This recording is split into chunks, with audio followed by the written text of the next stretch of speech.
Thank you, Madam Chair, and I thank the ranking member. I thank the witnesses for being here today. I'm very pleased to be here and also to be a co-sponsor of Senator Barrasso's bill. Many people think of the shale boom as occurring in the western states, like Senator Barrasso's home state of Wyoming, but that is not the case, as we know.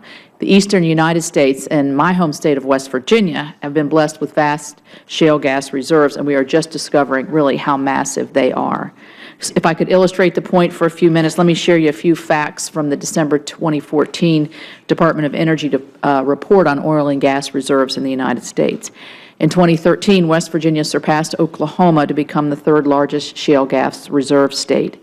West Virginia also had the second largest discoveries of natural gas reserves, behind only Pennsylvania, and in fact, a full 70% of the 2013 increase in proven gas reserves is because of West Virginia and Pennsylvania in the Marcellus Shale play. We have more than enough gas to power both an industrial renaissance back home in West Virginia and to export liquefied natural gas. Supplying LNG to our friends and allies decreases their dependence on an often hostile regimes in the Middle East and Russia, as we've heard from the testimony, and a result will increase our own national security, not to mention a huge economic boon to certain areas of the country and certainly my state of West Virginia. I'd like to start with a question for Mr. Smith, just really briefly. As you know, the Cove Point LNG facility in Maryland has received a finding of no significant impact on November the 5th of 2014. That was nearly 3 months ago. Can you give this committee an idea of when the DOE expects to provide final approval of the Cove Point LNG application? Thank you for the question, Senator. So under our current process, we move on these applications in the public interest determination once they've completed the FERC process. That includes all of the deliberations that FERC has to make, including the final notice for rehearing in that process. So we watch these as they go through the FERC process. It's our expectation that that would probably be concluding probably in the February timeframe. And so depending on FERC finishing that process, that would allow us to move forward with our final determination. Thank you. Thank you. As we all know, the estimates of what the actual reserves are is sort of a moving target. It started slower, and it seems to be expanding greatly.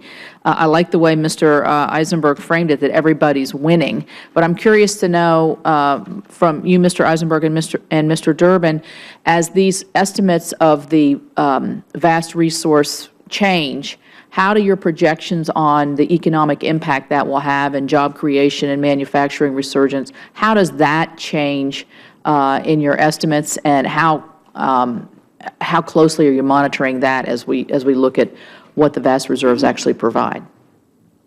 So our policy and frankly the will of the manufacturers that I speak for is to have a stable, secure, and consistent supply of natural gas. And so because we use it not only for electricity but also as a feedstock for the many things that we do.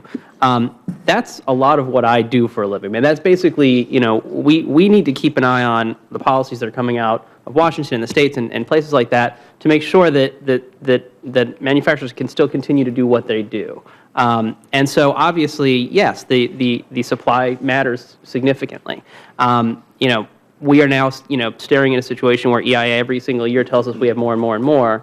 And so we're very, very optimistic and continue to be optimistic. Okay. Mr. Durbin, do you have a response to that? Yes, and I get in my written testimony, show a chart that EIA puts in there showing the difference in the projections on reserves from 2009 through today. And I mentioned that. And again, the point is it's dynamic. And what we're seeing every year, it's increasing. But I think what's really important about this and critical, even this morning, EIA put out a new paper, a new report, or I should say a statement, talking about the vast increases in ethane crackers and propane facilities, all driven by these natural gas liquids that are being produced with these greater reserves.